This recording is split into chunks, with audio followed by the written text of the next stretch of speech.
کیوں نہیں غیرت پیدا ہوتی؟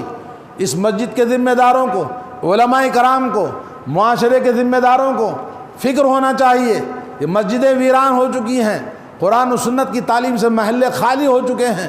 میرے دوستو، انہی مسجدوں سے معاشرے کی اصلاح ہوتی ہے، انہی مسجدوں کی تعلیم تربیت سے لادینیت ختم ہو جاتی ہے۔ عقلانیت جو آج نوجوانوں میں پیدا ہو گئی ہے، لامذہبیت جو پیدا ہو گئی ہے، دین سے دوری جو پیدا ہو گئی ہے، یہ تعلیم سے ہی ہو سکتا ہے، علماء کی محنتوں سے ہو سکتا ہے۔ تو آج اس کے لیے فکر کرنے کی ضرورت ہے۔ ان الحمد للہ نحمده ونستعینه ونستغفره ونؤمن به ونتوکل علیہ ونعوذ باللہ من شرور انفسنا ومن سیئات اعمالنا من يهده الله فلا مضل له ومن يضلله فلا هادي له اشهد ان لا اله الا الله وحده لا شريك له واشهد ان محمدا عبده ورسوله ارسله بالحق بشيرا ونذيرا وداعيا الى الله باذنه وسراجا منيرا بلغ الرسالة وأدى الأمانة وجاهد في الله حق جهاده أعوذ بالله من الشيطان الرجيم يا أيها الذين آمنوا اتقوا الله حق تقاته ولا تموتن إلا وأنتم مسلمون وقال عز وجل يا أيها الناس اتقوا ربكم الذي خلقكم من نفس واحدة وخلق منها زوجها وبث منهما رجالا كثيرا ونساء واتقوا الله الذي تساءلون به والأرحام إن الله كان عليكم رقيبا وقال عز وجل يا أيها الذين آمنوا اتقوا الله وقولوا قولا سديدا يصلح لكم أعمالكم ويغفر لكم ذنوبكم ومن يطع الله ورسوله فقد فاز فوزا عظيما وقال النبي صلى الله عليه وسلم إن أصدق الحديث كتاب الله وخير الهدي هدي محمد صلى الله عليه وسلم وشر الأمور محدثاتها وكل محدثة بدعة وكل بدعة ضلالة وكل ضلالة في النار۔ برادران اسلام، بزرگان ملت، محترم عزیز نوجوانوں، خواتین اور بہنوں، اللہ عز و جل نے اپنے کلام پاک میں ہمیشہ اپنے بندوں کو اللہ سے ڈرنے کا، تقوی اختیار کرنے کا حکم دیا ہے۔ ہر انسان، مسلمان، مومن، مرد، عورت، سب کے لیے تقوی اختیار کرنا فرض ہے، واجب ہے اور لازم ہے۔ بغیر تقوی کے زندگی کامیاب نہیں ہوتی۔ تقوی میرے اور جہنم کے بیچ میں بچنے کا جو ذریعہ قرآن و سنت نے بتایا اس کو تقوی کہتے ہیں۔ تقوی کی تعریفات بہت ہیں، مگر تقوی زندگی کے اندر کامیابی، فلاح اور بہبودی، کامرانی، اللہ کی نصرت اور زندگی کے اندر، دنیا کے اندر آپ ہر اعتبار سے ایک کامیاب مسلمان تقوی کے بغیر ناممکن ہے۔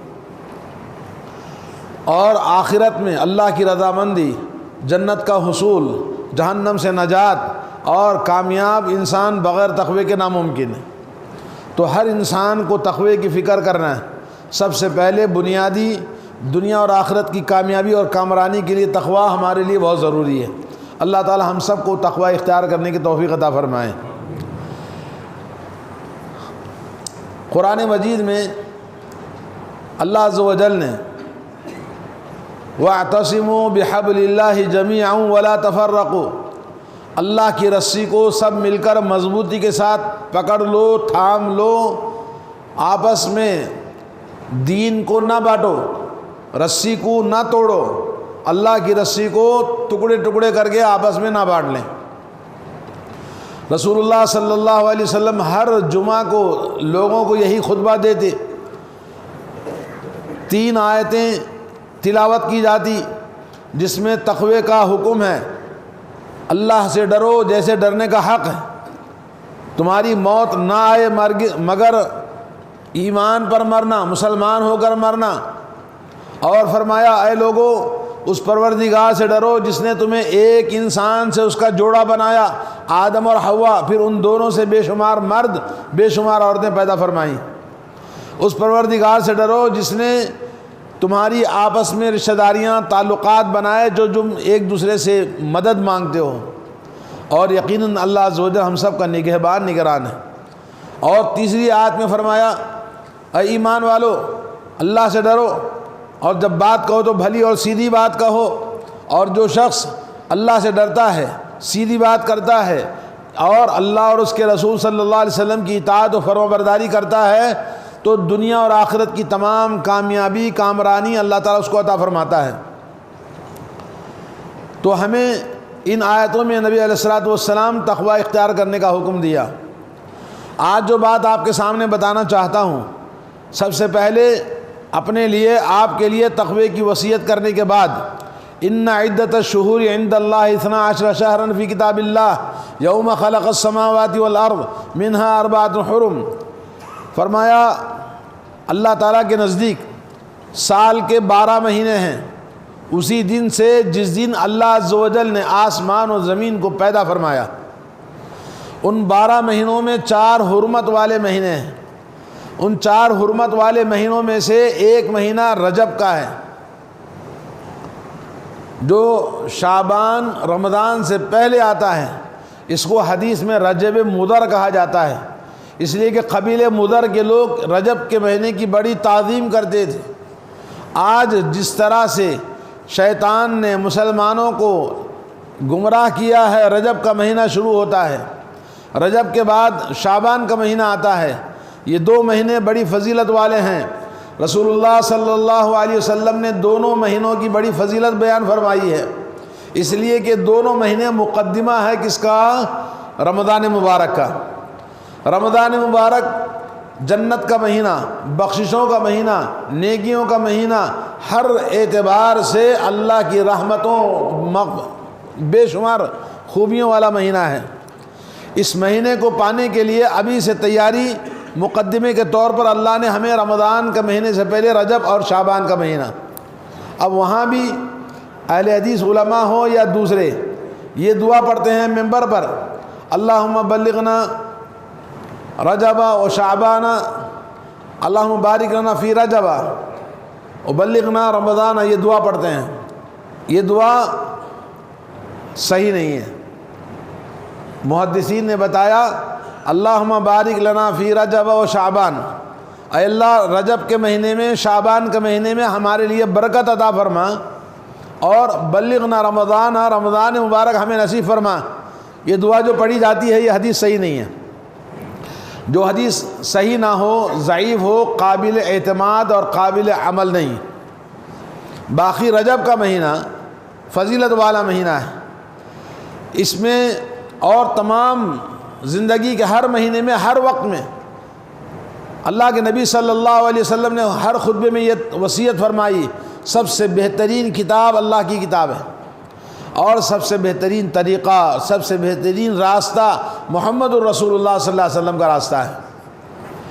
اور دین میں کسی بھی نئی چیز کے ایجاد کرنے سے ہوشیار رہیں، کیونکہ دین میں کسی بھی نئی چیز کا ایجاد کرنا بدعت ہے، اور بدعت گمراہی ہے، اور گمراہی انسان کو جہنم میں لے جاتی ہے۔ تو آپ سے کہنا یہ ہے، سب سے پہلے اللہ عز و جل نے ہمیں اللہ کی رسی کو مضبوطی کے ساتھ پکڑنے، یعنی آپس میں دین جو نازل فرمایا، اور یہ دو آسمان سے جو دین نازل ہوا، اس دین کو عملی طور پر عبادت سکھائی کس نے؟ رسول کریم صلی اللہ علیہ وسلم نے۔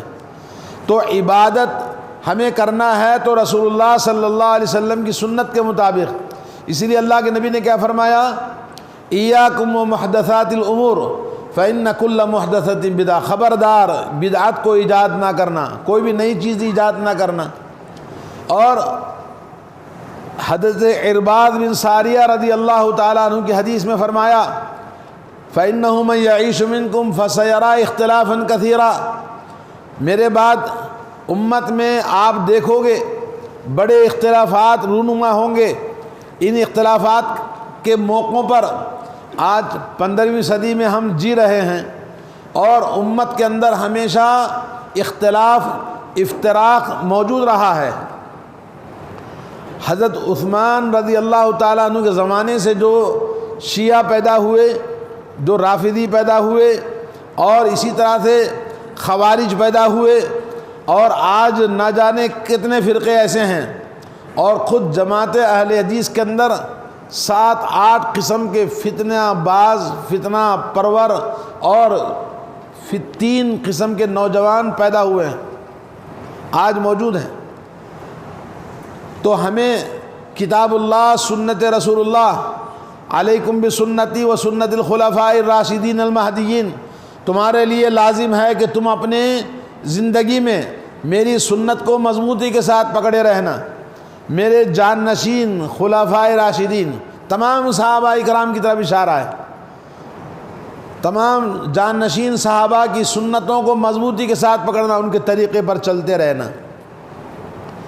قرآن مجید میں بھی اللہ نے اشارہ فرمایا وَمَن تَبِعَهُمْ بِإِحْسَانٍ إِلَىٰ يَوْمِ الدِّينِ السابقون الاولون والمہاجرین والانصار والذین اتبعوهم بإحسان إلى، تو فرمایا کہ سابقون الاولون، پھر مہاجرین اور انصار، اور ومن تبعهم بإحسان إلى يوم الدین، پھر ان کو جو قیامت تک ان کے نقش قدم پر چلنے والے ایمان والوں کو اللہ نے، یہی سلف کا منہج ہے، یہی قرآن و سنت کا منہج ہے، اور اسی کی وصیت رسول اللہ صلی اللہ علیہ وسلم نے یہ فرمایا ترکتکم علی المحجۃ البیضاء لیلها کنہارها لا یزیغ عنها الا ہالک، میں تمہیں ایسے واضح روشن واضح صاف دین پر چھوڑ کے جاتا ہوں، اس دین کے اندر رات بھی سورج کی طرح روشن ہے، کوئی چیز اس کے اندر آپ کو پریشان نہیں کرنے والی ہے۔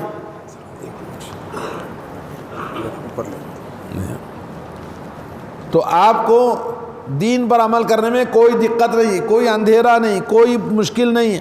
آدمی کو اللہ کے نبی نے فرمایا لا یزیغ عنہا الا ہالک، جو خودکشی کرنا چاہتا ہے جہالت سے، نادانی سے، گمراہی میں جا کر اپنے آپ کو ہلاک ہونا چاہتا ہے تو وہ اور بات ہے، ورنہ دین ہمارا بالکل واضح ہے، صاف ستھرا ہے۔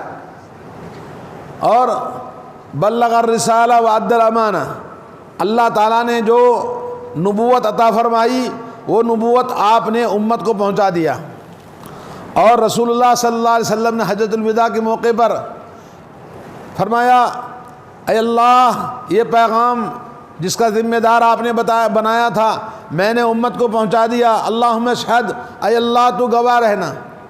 تو میرے بھائیوں، آج تمام انسانوں کے لیے نجات، فلاح اور بہبودی، اللہ کی نصرت، اللہ کی مدد، اور ہمارا وجود، ہماری بقا، دین کا، اسلام کا باقی رہنا اسی کتاب و سنت کے منہج پر ہو سکتا ہے۔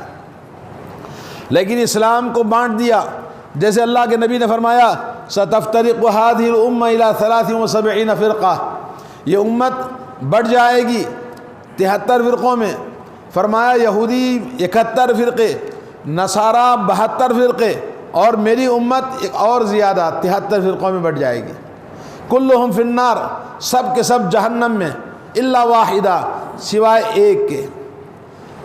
آپ نے ایسے بول کے نہیں چھوڑا، بلکہ بتا دیا کہ وہ ایک کون ہے۔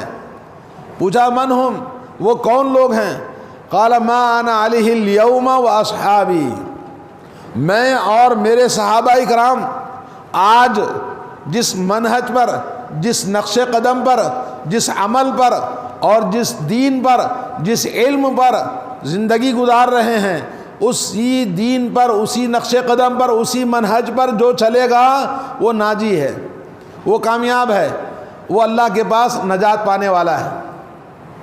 یہ 73 فرقے ہر زمانے میں موجود ہیں، آج ہم زندہ ہیں، ہمارے زمانے میں 72-73 فرقے موجود ہیں، لیکن لا یزال طائفۃ من امتی ظاہرین علی الحق، میری امت میں ایک جماعت، ایک طائفہ منصورہ جو اللہ کے دین کی دعوت میں کتاب و سنت کے منہج پر قائم اور دائم رہے گا، لا یضرہم من خذلہم، کوئی انہیں رسوا نہیں کر سکتا، کوئی نیچا نہیں کر سکتا، حق ہمیشہ اونچا رہے گا، ہمیشہ کا بول بالا حق کا ہوتا رہے گا۔ دوستو، لیکن حق کا بول بالا کرنے کے لیے اللہ تعالیٰ نے فرمایا یہ جو دین کتاب و سنت کا اللہ کے نبی نے ہم کو دیا وہ علم ہے تو آپ دعوت کا کام کر سکتے ہیں۔ خالی اہل حدیث بننے سے نہیں ہوگا، خالی مسلمان بننے سے کام نہیں چلے گا۔ معمولی کار کا ڈرائیور ہو، سائیکل چلانا ہو یا کوئی بھی کام کرنا ہو، جب تک اس کا علم نہیں ہوگا تو آپ سائیکل بھی نہیں چلا سکتے۔ بغیر بجلی کے لائٹ لگانے سے، کرنٹ کے بغیر روشنی نہیں آتی، بغیر چارجنگ کے موبائل نہیں چلتا، اور بغیر پانی کے مچھلی زندہ نہیں رہتی۔ اسی طرح سے بغیر علم قرآن اور سنت کا مسلمان نہیں رہتا۔ زبان سے کہہ بھی دیا لا الہ الا اللہ تو کیا حاصل، دل و نگاہ مسلمان ہی تو کچھ بھی نہیں۔ آج مسلمان مر چکا ہے، چلتی پھرتی لاشیں ہیں، حتیٰ کہ وہ لوگ بھی جو اپنے آپ کو اہل حدیث کہتے ہیں ان کا بھی وہی وتیرہ ہے، علم نہیں ہے۔ اور بلا علم کے بغیر پانی کے درخت کیا ہوتا ہے؟ سوکھ جاتا ہے، اور درخت پانی کے بغیر جب سوکھ جاتا ہے تو وہ کیا ہوتا ہے؟ نہ پتا دیتا ہے، نہ پھل آتا ہے، نہ کسی کو فائدہ پہنچاتا ہے۔ لوگ کیا کرتے ہیں؟ بولے اس درخت کو کاٹو، آگ میں جلاؤ۔ یہ مسلمان بھی سوکھا ہوا درخت ہے، اس درخت کو نہ پتے ہیں نہ پھل ہے، کیونکہ اس کے اندر پانی نہیں۔ پانی قرآن و سنت کا علم، ایمان کا پانی ہے۔ اللہ کے نبی نے فرمایا الایمان بضع و سبعون شعبہ، ایمان کی 70 سے زیادہ شاخیں ہیں۔ شاخیں اور ٹہنیاں کس کو لگتی ہیں؟ درخت کو لگتی ہیں۔ تو ایمان کا درخت ہے۔ قرآن مجید میں اللہ نے فرمایا سورہ ابراہیم میں ضرب اللہ مثلا کلمۃ طیبۃ کشجرۃ طیبہ، اللہ نے تمہیں مثال دی، کیا تم نہیں دیکھتے؟ کلمہ طیبہ کی مثال، طیبہ شجرہ کہتے ہیں درخت کو، پاکیزہ درخت کے مانند ہے۔ پاکیزہ درخت لا الہ الا اللہ کلمہ طیبہ ہے، اور لا الہ الا اللہ ایک درخت کے مانند ہے۔ اصلھا ثابت و فرعھا فی السماء، اس کی شاخیں آسمان کی بلندیوں کو چھو رہی ہیں، اور اس کی ٹہنیاں آسمان کی بلندیوں میں، اور اس کی جڑیں زمین کی گہرائیوں میں ہیں۔ تؤتی اکلھا کل حین باذن ربھا، یہ پورا سال اپنے پھل سے، اپنے پتوں سے، برگ و بار سے، ثمرات سے لوگوں کو ہمیشہ فائدہ پہنچاتا ہے۔ یہ لا الہ الا اللہ والا کلمہ ایسا درخت ہے۔ اور نبی علیہ الصلوۃ والسلام نے فرمایا، لوگوں سے پوچھا جانتے ہو مسلمان ایک درخت کے مانند ہیں؟ لوگ ڈھونڈنے لگے۔ اللہ کے نبی نے بتایا کھجور کا درخت، اس کے اوپر خزاں کا موسم نہیں آتا، یہ ہمیشہ سال بھر پتے دار ہوتا ہے، ہوادار ہوتا ہے، سایہ دار ہوتا ہے، پھل فروٹ دیتا ہے ہمیشہ پورا سال۔ ویسے ہی مومن کی مثال ہے۔ ظاہر بات ہے درخت کو پانی دیں، درخت کا نگہداشت کریں تو وہ درخت پھل بھی دے گا، پتے بھی دے گا، سایہ بھی دے گا، نفع پہنچائے گا، ہمیشہ ایک جیسا رہتا ہے۔ مگر پانی نہ دیں تو وہ درخت سوکھ جائے گا، چاہے کوئی بھی درخت ہو۔ ایسے ہی آپ اور میری مسلمان کی مثال ہے۔ مسجدوں میں علماء سے جڑنا ہمارے لیے مشکل ہو گیا ہے۔ علماء کی صحبت میں بیٹھ کر قرآن و سنت کا علم حاصل کرنا آج معاشرے میں ختم ہو گیا ہے۔ علماء کی قدر ختم ہو گئی ہے۔ علماء نام ہے قرآن و سنت کے علم کا، اور قرآن و سنت کے استاد کا، قرآن و سنت کے ورثۃ الانبیاء، انبیاء کے وارثین کا، جن سے ہم علم سیکھیں۔ حلقہ علم اسی مسجد میں ہوتے ہیں۔ اللہ کے نبی صلی اللہ علیہ وسلم نے مسجد بنائی نماز کے لیے نہیں، بلکہ مسجد پورے معاشرے کی اصلاح۔ وہ مسجد اسکول بھی تھا، یونیورسٹی بھی تھی، وہ مسجد پورے معاشرے کی اصلاح بھی تھی، مسلمانوں کا پارلیمنٹ بھی تھا، اور مسلمانوں کا فوجی کیمپ بھی تھا، اور تمام زندگی کے مسائل اسی مسجد میں حل کیے جاتے ہیں۔ ہماری مسجدیں نماز کے بعد تالا پڑ جاتا ہے، پڑھنے پڑھانے والے کہاں ہیں؟ علماء کہاں ہیں؟ آپ نے مولوی صاحب کو لایا صرف امامت کے لیے، نماز ختم ہوئی، مولوی صاحب فرض نماز کے ساتھ ہی سنت کے بغیر ہی نکل جاتے ہیں، اور سنت کے بغیر ہی مسجد میں آ کے سیدھا مصلی پہ کھڑے ہو جاتے ہیں، جیسے کوئی کلکٹر ہے، آیا یوں چلا گیا۔ کہاں علماء ہیں؟ علماء مسجدوں کو آباد کرتے ہیں، قرآن و سنت کی تعلیم معاشرے میں لوگوں کے اندر جان ڈالتے ہیں۔ یہ روح پلید ہو چکی ہے، یہ درخت سوکھ چکا ہے، ان درختوں کو کاٹنا، ان درختوں کو توڑنا وہ کام کر رہی ہے موجودہ حکومت۔ ان کے گھروں پہ بلڈوزر چل رہے ہیں، ان کی مسجدوں پر بلڈوزر چلائے جا رہے ہیں۔ کیوں؟ اس لیے کہ ان مسجدوں میں خالی نماز کے لیے مسجد بنائی ہے۔ ابھی اللہ کا شکر ادا کرو، اگر وقت ابھی موجود ہے، حالات ابھی ہمارے لیے باقی ہیں، ورنہ کل یہ ممبر و محراب بھی آپ کا بند ہو جائے گا، مسجدوں پہ تالے پڑ جائیں گے، اس وقت میں آپ ترسیں گے، مگر تمہارا افسوس کرنا کام نہیں آئے گا، نہ سمجھو گے تو مٹ جاؤ گے ہندوستان والوں، تمہاری داستان تک نہ ہوگی داستانوں میں۔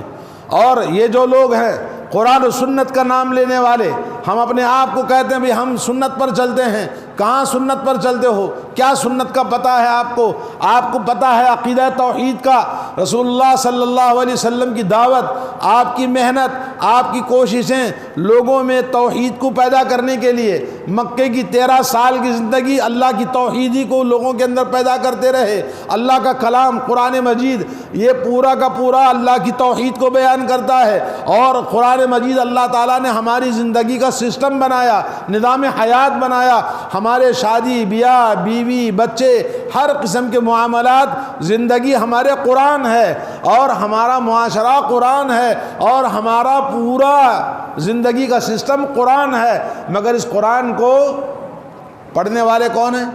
اگر کوئی پڑھتا بھی ہے تبرک کے لیے، پڑھتا بھی ہے تو مردے کو دھکا مارنے کے لیے، پڑھتا بھی ہے تو پیسوں کے بدلے، قرآن کو پڑھنے، قرآن کو سمجھنے، قرآن کو عمل کرنے کے لیے والے مسلمان کدھر ہے؟ اور یہ لوگ جو اپنے آپ کو کہتے ہیں ہم قرآن و سنت پر چلتے ہیں، ان کا حال اس سے بھی بدتر ہے۔ وہ لوگ تو کم از کم جا کر دیکھیں مسجدوں میں، آپ وہاں پر جتنی قرآن پر محنت ہوتی ہے، ہماری مسجدیں ویران پڑی ہوئی ہیں، آپ ذرا غور کر کے دیکھ لیں۔ تو میرے بھائیوں، آج احساس اور شعور کی بات ہے، سمجھنے کی بات ہے، فکر کرنے کی بات ہے۔ ابھی وقت الارم دے رہا ہے، اگر نہیں سمجھو گے تو یہ مسجدیں آپ کی خالی ہو جائیں گی۔ مغربی ممالک، مستشرقین نے ہمیں یہ فکر دیا ہے کہ دین کس کے لیے ہے؟ بوڑھوں کے لیے۔ دین کس کے لیے ہے؟ بوڑھوں کے لیے، بڑی عمر والوں کے لیے ہے، نوجوانوں کے لیے نہیں۔ نوجوانوں کو یہ فکر دیا کہ دین کے جھنجھٹوں میں، دین کے جھگڑوں میں پڑو گے، زندگی کی آزادی ختم ہو جاتی ہے، جینا مشکل ہو جاتا ہے۔ اس لیے نوجوانوں کو دین سے دور کر دیا۔ مسجدوں میں کون نظر آتا ہے؟ بوڑھے نظر آتے ہیں۔ جن بوڑھوں کو دنیا میں نوکری کرنے، محنت کرنے، کام کرنے کی صلاحیت ختم ہو چکی ہے، مسجدوں کو پکڑ لیا۔ اور جو قوم کے نوجوان ہوتے ہیں، جو امت کی روح، امت کی جان، امت کا خون، اور امت کی ترقی اور امت کی کامیابی نوجوانوں سے ہوتی ہے۔ نوکری کون کرے گا؟ نوکری کے لیے ڈھونڈے گا کون؟ تلاش کون کرے گا؟ نوجوان۔ پڑھے گا کون؟ نوجوان۔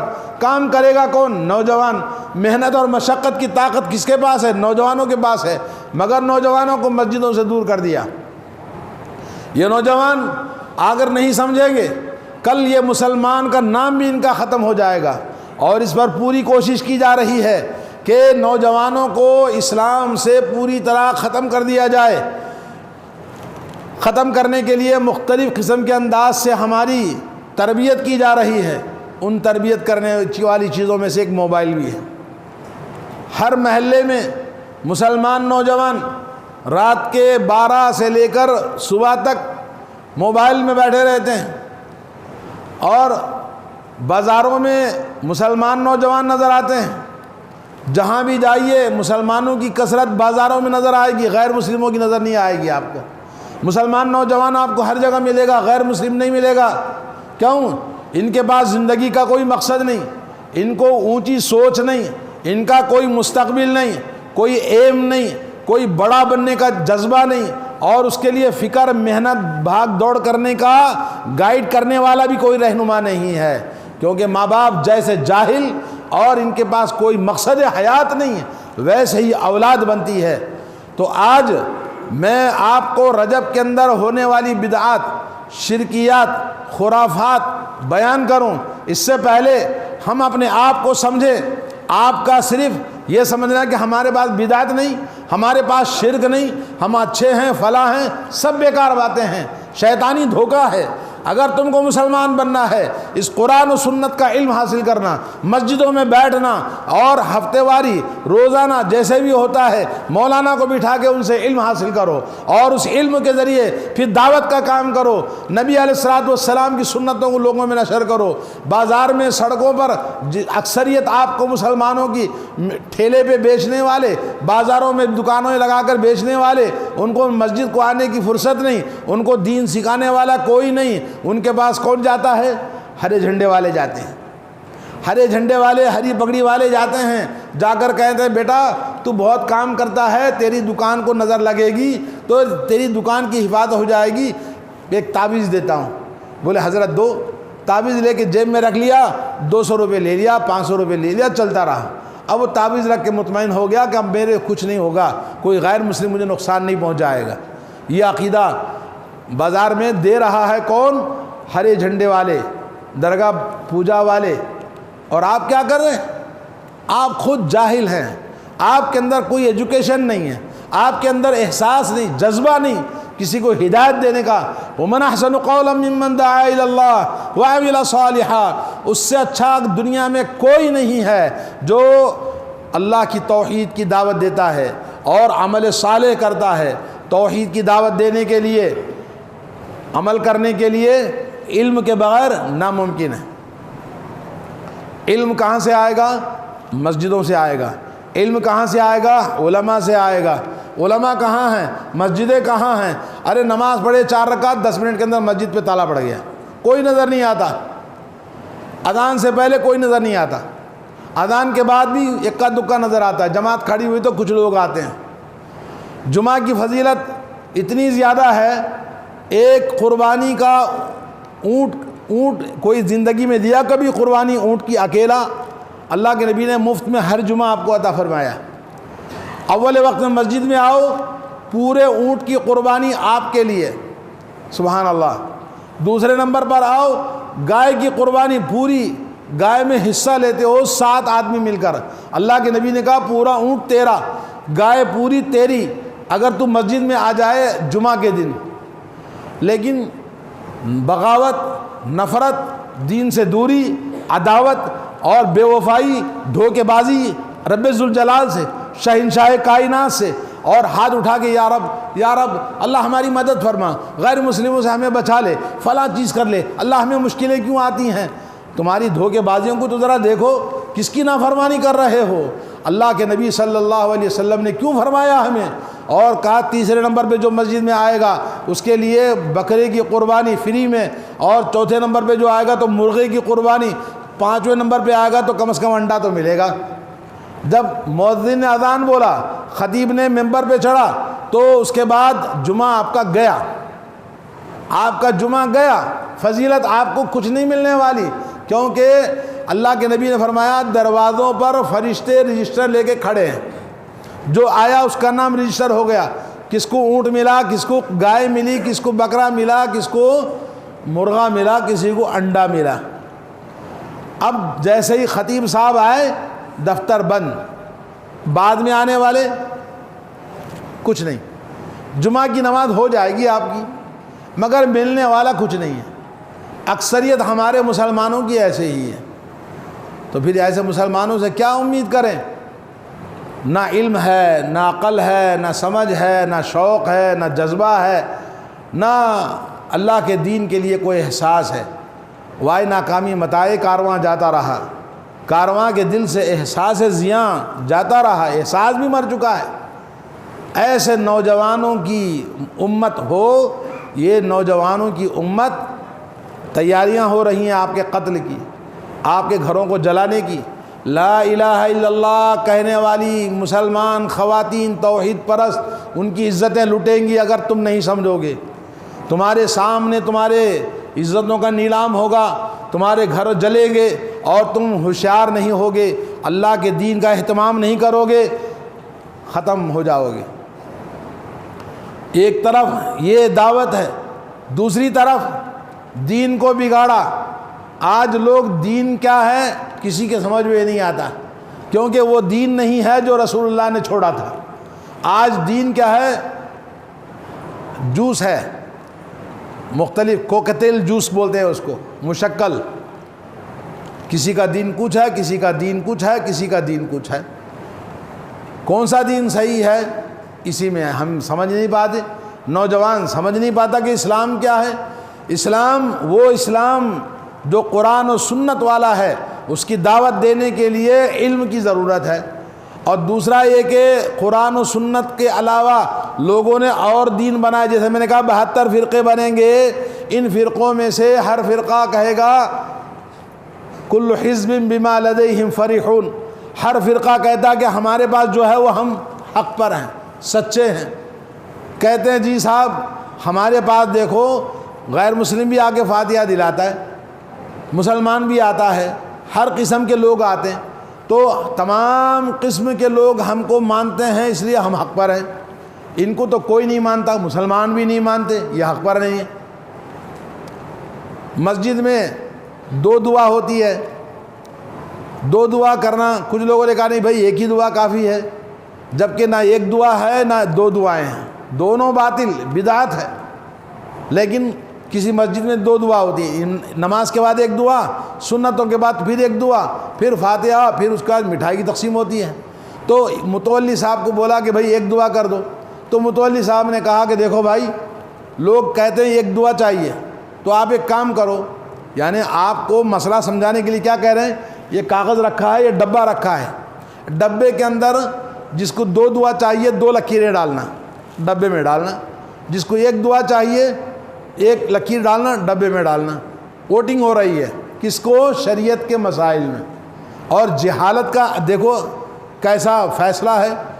تو یہ ہے مسلمانوں کی حالت۔ میرے بھائیوں، اللہ کے گھروں کو آباد کرو علم سے، اللہ کے گھروں کو آباد کرو عمل سے اور دعوت سے۔ محلے میں دعوت کا کام کتنا آپ کرتے ہیں؟ محلے میں بدعت خرافات، رجب کے مہینے میں جیسے میں نے کہا یہ حرمت والا مہینہ ہے، عزت و احترام والا مہینہ ہے اور عمل کا مہینہ ہے۔ اس مہینے کو بنا دیا بدعات کا، خرافات کا، شرکیات کا۔ ان میں سے کچھ پہلے اس مہینے میں آیا تو لوگ روزہ رکھتے ہیں، رجب کے روزے، اور پتہ نہیں کیا کیا روزے اس مہینے کے اندر ہوتے ہیں، اور رجب کے کنڈے، بی بی سہنک کی فاتحہ، صلاۃ الرغائب جو جمعہ اور جمعرات کی رات جو ہوتی ہے اس میں مغرب کے بعد 12 رکعت پڑھتے ہیں۔ ایک نورانی راتیں ایک کتاب ہے، اس میں لکھا ہے کہ آپ کی عمر کی برکت کے لیے، رزق کی برکت کے لیے، بیماریوں سے بچنے کے لیے آپ یہ نماز پڑھیں۔ اب کیا چاہیے؟ سال میں ایک بار نورانی رات میں، شب معراج کی رات میں کھڑے ہو کر صحت بھی مل گئی، برکت بھی مل گئی، عمر بھی مل گئی۔ اب کیا چاہیے؟ سال بھر چھٹی ہو گئی، پھر شعبان کی شب برات آتی ہے۔ تو اس طرح سے مسلمانوں کو تھپکی دے دے کر جہالت میں، گمراہیوں میں، بدعات میں لوگ کثرت کے ساتھ موجود ہیں، اور چند لوگ 1-2 اہل حدیث مسجد ہیں، ان کا حال تو میں نے بیان کیا۔ تو کہاں جا کر ہم دیکھیں دین کہاں ہے؟ کیوں نہیں غیرت پیدا ہوتی؟ اس مسجد کے ذمہ داروں کو، علماء کرام کو، معاشرے کے ذمہ داروں کو فکر ہونا چاہیے۔ یہ مسجدیں ویران ہو چکی ہیں، قرآن و سنت کی تعلیم سے محلے خالی ہو چکے ہیں۔ میرے دوستو، انہی مسجدوں سے معاشرے کی اصلاح ہوتی ہے، انہی مسجدوں کی تعلیم تربیت سے لا دینیت ختم ہو جاتی ہے، عقلانیت جو آج نوجوانوں میں پیدا ہو گئی ہے، لا مذہبیت جو پیدا ہو گئی ہے، دین سے دوری جو پیدا ہو گئی ہے، یہ تعلیم سے ہی ہو سکتا ہے، علماء کی محنتوں سے ہو سکتا ہے، تو آج اس کے لیے فکر کرنے کی ضرورت ہے۔ یہ جو مختلف قسم کے رجب کے مہینے میں بدعات کو پیدا کیا ہے، امت کا بڑا حصہ اس میں ملوث ہے، اور اس کا پروپیگنڈا مسجدوں کو لائٹیں اور قمقمے لگاتے ہیں، اور شب معراج کے نام سے لوگ روزے رکھتے ہیں، اور بی بی زینب کے لکڑہارے کی کہانی سنائی جاتی، امام جعفر صادق کی کہانی سنا کر 22 رجب کو فاتحہ دلائی جاتی ہے۔ 22 رجب کو حضرت معاویہ رضی اللہ تعالیٰ عنہ وفات ہوئی تھی۔ اس وفات کی خوشی میں رافضیوں نے یہ ایجاد کیا کہ امام جعفر صادق کے کنڈے منائیں۔ اصل میں کیا تھا، وہ امام امیر معاویہ رضی اللہ تعالیٰ عنہ کی موت پر خوشیاں منانا ہے، جیسے حضرت عمر کی شہادت پر انہوں نے کسی اور دن اس طرح سے منا رکھا ہے۔ تو یہ مختلف قسم کے دین کو بدل کر ایک نیا دین جو خوارج کا دین ہے، شیعہ کا دین ہے، بریلویوں کا دین ہے، جھنڈا اور پنجے والوں کا دین ہے، تعویذ گنڈوں والوں کا دین ہے، فاتحہ نیاز والوں کا دین ہے، عرس اور میلے ٹھیلوں والوں کا دین ہے، یہ سب ہمیں لے جاتا ہے۔ اللہ کے نبی نے فرمایا ایک وقت آئے گا دعات علی ابواب جہنم، جہنم کے دروازے پر دعات ہوں گے، داعی ہوں گے، من استجابہم، جس نے ان کی دعوت کو قبول کیا، سیدھے خذفوہ فی النار، سیدھا جہنم میں پھینک دیں گے۔ آج امت مسلمہ سب مسلمان ہیں، مگر ان کی دعوت، ان کا دین سیدھا جہنم میں لے جانے والا ہے۔ تو جن کو دین کی سمجھ ہے وہ کیا کر رہے ہیں؟ کوئی احساس بھی ہے؟ یہ ذمہ داری کس کی ہے؟ کلکم مسئول، کلکم راعٍ و کلکم مسئول عن رعیتہ۔ اللہ کے نبی نے فرمایا تم میں سے ہر ایک ذمہ دار ہے، ہر ایک کو اس کی ذمہ داری کے بارے میں پوچھا جائے گا۔ ہمارے جو بڑے ہیں، ہمارے جو علماء ہیں، ہماری مسجدوں کے جو ذمہ دار ہیں، ان کا کام ہے، ان کو پوچھا جائے گا قیامت کے دن آپ نے دعوت کا کام کیوں نہیں کیا، لوگوں کو تبلیغ کیوں نہیں کیا؟ کیا تبلیغ کرنا صرف مولوی صاحب کا کام ہے، لوگوں کا کام نہیں ہے؟ کیا علم سیکھنا صرف مولوی صاحب کا کام ہے جس کو آپ چندہ کر کے تنخواہ دے دیں؟ آپ کی ذمہ داری ختم ہو گئی؟ لا حول ولا قوت الا باللہ۔ گمراہیوں کے ہمارے 50 راستے ہیں میرے دوستو، ابھی وقت باقی ہے، اس سے پہلے کہ مسجدوں پہ تالے پڑے، اس سے پہلے کہ ہمارے ممبر پہ بولنا بند ہو جائے، کیونکہ محلے تو خالی ہو چکے ہیں دعوت و تبلیغ سے۔ تو ہمیں کچھ نہ کچھ کرنا چاہیے۔ اللہ تعالیٰ سے دعا ہے اللہ عز و جل ہمیں توفیق عطا فرمائے، اللہ ہدایت نصیب فرمائے، اللہ احساس اور شعور پیدا فرمائے، اور قرآن و سنت کے نشر و اشاعت کی کام کرنے کی ہمارے اندر کوئی نہ کوئی فکر ہونا چاہیے، سیکھنا۔ اب ایک مسجد میں گیا حیدرآباد میں نے کہا ماشاءاللہ ایسا کام ہونا چاہیے۔ مسجد کے صدر صاحب نے کہا مولانا ہمارے پاس اتنے بچے پڑھ رہے ہیں، یہ کام ہوتا ہے، رفاہی کام ہوتا ہے، یہ سوشل ورک ہوتا ہے۔ میں نے کہا آپ کے بچے بھی پڑھتے ہیں؟ خاموش ہو گئے۔ آپ کے بچے نہیں پڑھیں گے، آپ غریبوں کو پڑھانا چاہتے ہیں، غریبوں کو دینا چاہتے ہیں، سمجھتے دین غریبوں کے لیے ہے، مدد غریبوں کے لیے ہے، فقیروں کے لیے ہے۔ آپ کیا ہیں؟ آپ کا کوئی تعلق نہیں دین سے، صرف آپ کو پیسے جمع کرنا اور رفاہی کام کرنا، سمجھ گیا دین سے آپ آزاد ہو گئے۔ آپ کے بچے دین نہیں پڑھیں گے۔ تو دین سب کا کام ہے، سب کی ضرورت ہے۔ بغیر پانی کے مچھلی زندہ نہیں رہ سکتی، ویسے ہی قرآن و سنت کا علم حاصل کیے بغیر آپ زندہ نہیں رہ سکتے۔ اللہ تعالی ہمیں توفیق عطا فرمائے۔ بارک اللہ لی ولکم فی القرآن العظیم ونفعنی وإیاکم بالآیات والذکر الحکیم، انہ تعالی جواد کریم ملک رؤوف رب حلیم۔